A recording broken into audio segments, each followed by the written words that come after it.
ये कहानी है एक किसान और उसके जादुई घड़े की। किसी दूर गांव में एक किसान रहता था जिसका नाम था राम। राम बहुत ही अच्छा और समझदार आदमी था। उसकी 5 एकड़ जमीन थी। अच्छा किसान होने के बावजूद भी उसके खेत में वो अनाज नहीं उगा पा रहा था, जबकि बाकी किसान फसल की कटाई भी करते और बीज भी बोते। राम हर रोज कुदाल चलाता और चलाता, पर उसकी जमीन बंजर ही रहती। ओ राम, तुम हर रोज क्यों कुदाल से खोदते हो? इस जमीन ने तुम्हें आज तक अनाज का एक दाना भी नहीं दिया। तुम्हें यह जमीन बेचकर किसी और जगह नई जमीन खरीदनी चाहिए। मगर भाई, ये जमीन तो मेरे पुरखों की है और वो इसी जमीन पर खेती किया करते थे। मैं जरूर कोई गलती कर रहा हूँ, पर मैं कोशिश करता रहूंगा। मेरी शुभकामनाएं तुम्हारे साथ है भाई। राम किसी भी कीमत पर अपनी जमीन नहीं बेचना चाहता था। उसने कई दिन तक खाना भी नहीं खाया, सिर्फ फल ही खाता था। राम ने हिम्मत नहीं हारी। वो हर रोज कुदाल चलाता रहा। मैं तब तक कुदाल से जमीन खोदता रहूंगा जब तक मेरी जमीन कोई अनाज नहीं उगाती। मैं हर साल बीज बोता हूँ, आखिर ये बीज जाता कहाँ है? राम कुदाल चलाता रहा। मैं बहुत थक गया हूँ। राम ने पूरे खेत में कुदाल चलाई। आखिर दोपहर के समय उसने आराम करने की सोची। भूखा होने के कारण राम कुदाल नहीं चला पा रहा था। वो अपना काम रोकने ही वाला था कि उसकी कुदाल जमीन में किसी चीज से टकराई। ये क्या है? ये आवाज तो किसी धातु की लगती है। ओह, कितना बड़ा घड़ा है! बड़ी अजीब बात है। भला कौन ऐसे धातु का घड़ा जमीन के इतने नीचे गाड़ सकता है? ये तो हद ही हो गई। राम को लगा कि उसकी इतनी कड़ी मेहनत बिल्कुल बेकार गई है। उसने अपनी कुदाल घड़े में फेंकी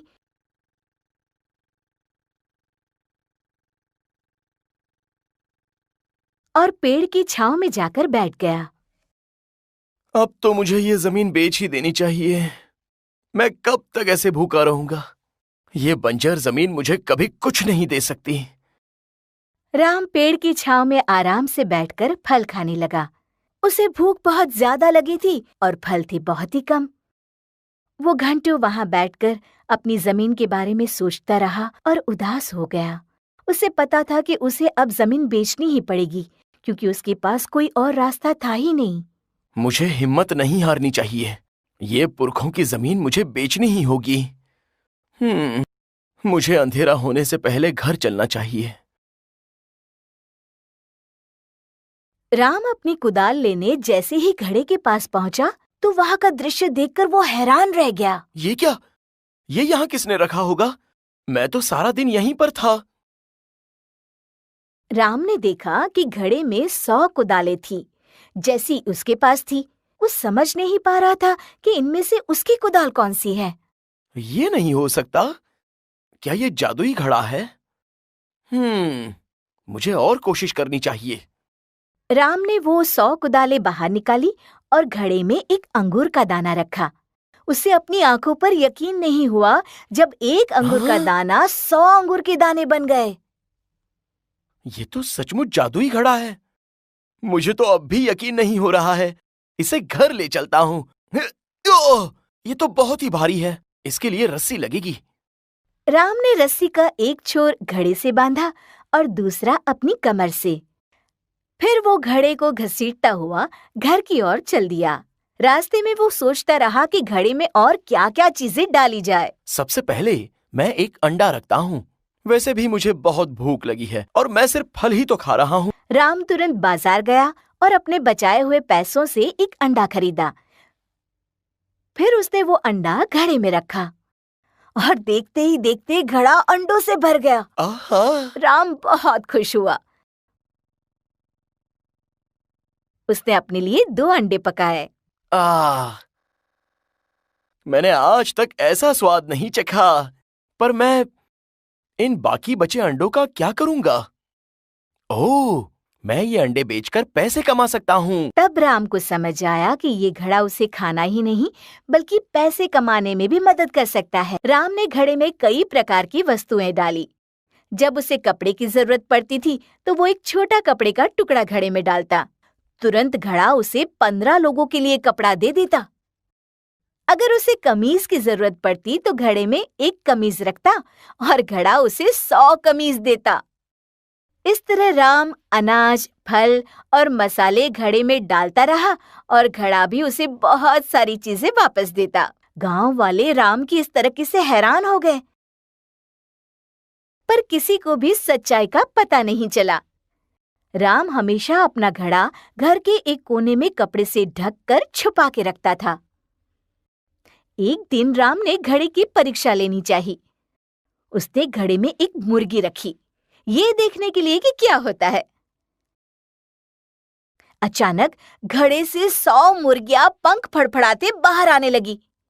राम का घर मुर्गियों से भर गया, हर तरफ मुर्गियां ही मुर्गियां। ओह, मैंने एक मरी हुई मछली डाली होती तो अच्छा होता। ओह, अब मैं इतनी सारी मुर्गियां कैसे पकड़ूंगा? राम ने मुर्गियों को पकड़ना चाहा, पर नाकाम रहा। कभी वो मेज पर तो कभी चारपाई पर बैठ जाती। एक तो उड़कर उसके सर पर बैठ गई। ओह, हट जाओ, चलो सब यहाँ आओ। लेकिन मुर्गियां डरी हुई थी, इसलिए वो यहाँ वहाँ सारी जगह फैल गई। तभी अचानक रुक जाओ।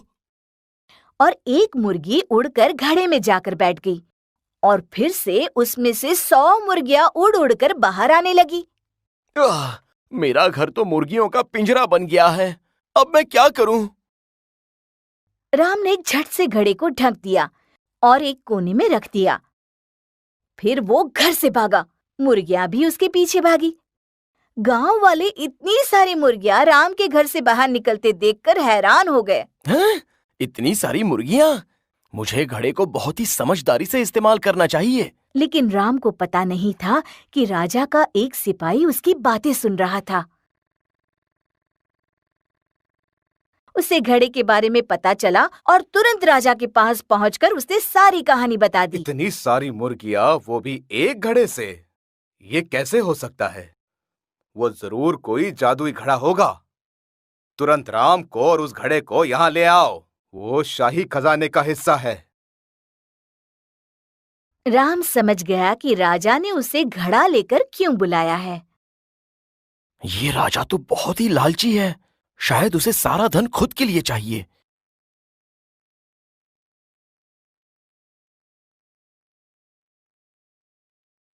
वो घड़ा यहाँ ले आओ।